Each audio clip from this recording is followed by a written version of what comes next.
Mahasaptami special egg কিমা chowmein কিভাবে বানাবেন সেটা তো দেখাবোই, তাই মনোযোগ সহকারে রেসিপিটি কিন্তু দেখবেন। আর পুজোর সময় এই রেসিপিটি অবশ্যই বাড়িতে বানিয়ে খাবেন, রেস্টুরেন্টে দরকারই পড়বে না। নমস্কার বন্ধুরা, মাই সিম্পল লাইফস্টাইল ব্লগে স্বাগত জানাই।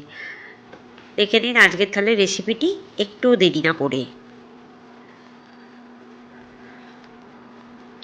প্রথমে একটা কড়াই 1 লিটার জল আর 2 টেবিল স্পুন আমি রিফাইন অয়েল দিয়ে দিলাম। এবার চাউমিনটা বয়েল করতে বসিয়ে দিচ্ছি। রিফাইন অয়েল দেওয়ার একমাত্র কারণ হলো যাতে চাউমিনগুলো একে অপরের সাথে লেগে না যায় আর যাতে বেশি গলে না যায়, সেদিকেও লক্ষ্য রাখতে হবে। একটু জাস্ট জলটা গরম হলেই কিন্তু নামিয়ে রেখে দিতে হবে। চাউমিনটা আপনি বয়েল হয়ে যাবে, আর বয়েল হয়ে গেলেই সাথে সাথে ঠান্ডা জল দিয়ে দিতে হবে, তাহলে খুব বেশি গলে যাবে না। এরপর একটু নুন দিয়ে দেবো যাতে তাড়াতাড়ি একটু বয়েল হয়ে যায়। সাথে সাথেই ঠান্ডা জল দিয়ে দেবো, বয়েল হয়ে যাওয়ার পরেই, তাহলে একে অপরের সাথে লেগে যাবে না, লম্বা লম্বাই থাকবে। এরপর কড়াই দিয়ে দেবো 1 কাপ সাদা তেল। তেলটা ভালো মতো গরম হয়ে গেলে দিয়ে দেবো 4টে ডিম। এটা আমি কিন্তু কিমার মতো ভেজে নেবো। দিয়ে দেবো 1 চামচ নুন, 1 চামচ গোলমরিচের গুঁড়ো দিয়ে ভালো করে এটাকে ভাজতে থাকবো। একদম কিমার আকারে এটাকে ভাজতে হবে। দেখুন একদম কিন্তু কিমার আকারে ছোট ছোট টুকরোয় বিভক্ত করে আমি কিন্তু ভেজে নিচ্ছি।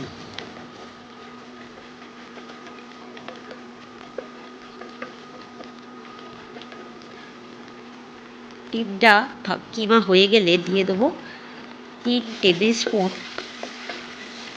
Red chilli sauce. দেখুন ভাজা হয়ে গেছে ডিমটা। এবার আমি একটি পাত্রে তুলে রাখছি।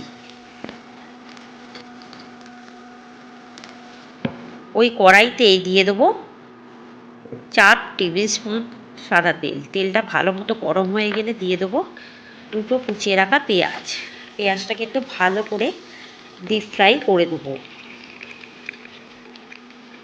এরপর দিয়ে দেবো 1 চামচ নুন। দিলে পেঁয়াজটা তাড়াতাড়ি ভালোভাবে ভাজা হয়ে যাবে। আঁচটাকে মিডিয়ামে রাখবো। এরপর দিয়ে দেবো এখানে 300 গ্রাম বোনলেস চিকেন। একটা মিক্সারের বাটিতে পেস্ট করার জন্য দিয়ে দেবো চিকেনগুলো। এরপর দিয়ে দেবো একটা গোটা পেঁয়াজ, 15 কোয়া রসুন আর 7টা কাঁচা লঙ্কা দিয়ে ভালো করে জল ছাড়াই বেটে দেবো। দেখুন মিহিভাবে কিমাটা রেডি হয়ে গেছে। আর এদিকে কিন্তু ভাজাও হয়ে গেছে আমার পেঁয়াজটা। এবার চিকেন কিমাটা দিয়ে দেবো, দিয়ে ভালো করে এটাকে ভেজে নেব, ডিপ ফ্রাই করে দেবো। আঁচটাকে মিডিয়ামে রাখবো। খুব ভালো মতো এটাকে ফ্রাই করতে হবে। এরপর দিয়ে দেবো 1 টেবিল চামচ গোলমরিচ গুঁড়ো দিয়ে আবারও এটাকে ফ্রাই করতে থাকবো।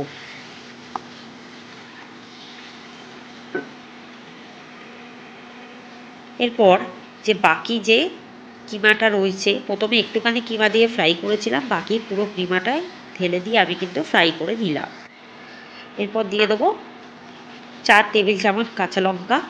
ঝালের পরিমাণটা আপনারা বুঝে দেবেন। এবার ডিপ ফ্রাই করতে থাকবো। দিয়ে দেবো 1 চামচ নুন। যেহেতু চিকেনটা অ্যাড করলাম তাই আমি কিন্তু নুনটা একটু দিলাম। এরপর চাউমিনের সবজিগুলো দিয়ে দেবো। জুলিয়ান করে কাটা বিনস, জুলিয়ান করে কাটা গাজর, জুলিয়ান করে কাটা ক্যাপসিকাম। আমি এখানে সব পরিমাণ মতো সবজি ইউজ করছি, চাইলে আপনারা ক্যাবেজও দিতে পারেন। এবার এই সবজিগুলো কিন্তু ভালো করে ভাজতে ভাজতে বয়েল করে দেবো।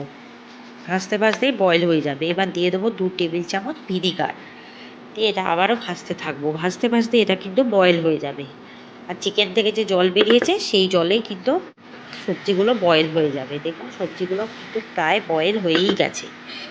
এরপর দিয়ে দেবো 3 tablespoon red chilli sauce দিয়ে এটাকে ভালো করে মাখতে থাকবো। সসটা ভালোভাবে সবজিগুলো আর চিকেনের সাথে ভালোভাবে মিশিয়ে দেবো। দিয়ে আরেকটু ভালো করে এটাকে নাড়াচাড়া করতে থাকবো। প্রায় 10 থেকে 15 মিনিট এটাকে লো আঁচে কুক করবো। এরপর দিয়ে দেবো সামান্য কিছুটা ডিমের কিমাটা, দিয়ে ভালো করে মিশিয়ে এবার চাউমিনটা কিন্তু অ্যাড করবো। দেখুন ঠান্ডা জল দেওয়ার ফলে চাউমিনগুলো কিন্তু লম্বা লম্বাই আছে, কোনো রকম ডেলা পাকিয়ে যায়নি, একে অপরের সাথে লেগেও যায়নি, প্রায় দোকানের মতো একদম স্টিচ স্টাইলে আছে। সমস্ত চাউমিনগুলো দিয়ে দেবো। এবার ওপর থেকে বাকি ডিমের কিমাটা দিয়ে দেবো, দিয়ে এবার ভালো করে এটাকে মেশাতে থাকবো। খুব ভালো করে আঁচটাকে কমিয়ে এটাকে মেশাতে থাকবো। প্রায় 15 থেকে 20 মিনিট লো আঁচে এটাকে কুক করব। এবার দিয়ে দেবো 1 টেবিল চামচ লেমন জুস মানে লেবুর রস দিয়ে দেবো, দিয়ে এটাকে ভালো করে লেবুর রসটা যাতে পুরোপুরি চাউমিনের সাথে মিশে যায়, আস্তে আস্তে কিন্তু মেশাতে থাকবো। এবার দিয়ে দিলাম 1 চামচ নুন, দিয়ে এবার ভালো করে এটাকে মেশাতে থাকবো। সাথে সাথেই নুনটা দিলাম, কারণ চাউমিনটা দেওয়ার পর একটু নুনের প্রয়োজন ছিল, তাই আমি কিন্তু নুনটা দিলাম। পুরোপুরি বুঝে দেবেন। আর চাউমিনের যেন কোনো দিকে সাদা না থাকে, ভালোভাবে এটাকে নেড়ে চেড়ে মেশাতে হবে বারে বারে, যাতে কোনো দিকে সাদা ভাব না থাকে।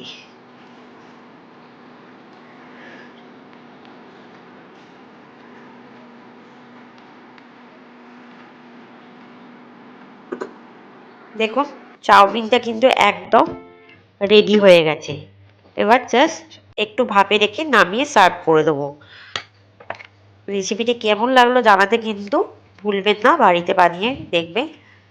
সপ্তমীর দিন কিন্তু এই চাউমিনটা অবশ্যই বাড়িতে বানাবেন, তাহলে কিন্তু বাইরে যাওয়ার প্রয়োজন হবে না, বাড়িতে কয়েকটি উপকরণ দিয়ে বানিয়ে নিতে পারবেন এই স্ট্রিট স্টাইল চিকেন কিমা চাউমিন। এই রেসিপিটি বাড়িতে বানিয়ে অবশ্যই আমাকে কিন্তু কমেন্টে জানাতে ভুলবেন না। ভালো থাকবে, সুস্থ থাকবে, সাবধানে থাকবেন। আগামী দিনে অবশ্যই আমার চ্যানেলে চোখ রাখতে থাকবেন। আজকের মতো রেসিপিটি এখানেই সমাপ্ত হলো। ধন্যবাদ। পুজো স্পেশাল অনেক রেসিপি আসছে, তাই চ্যানেলে চোখ রাখুন।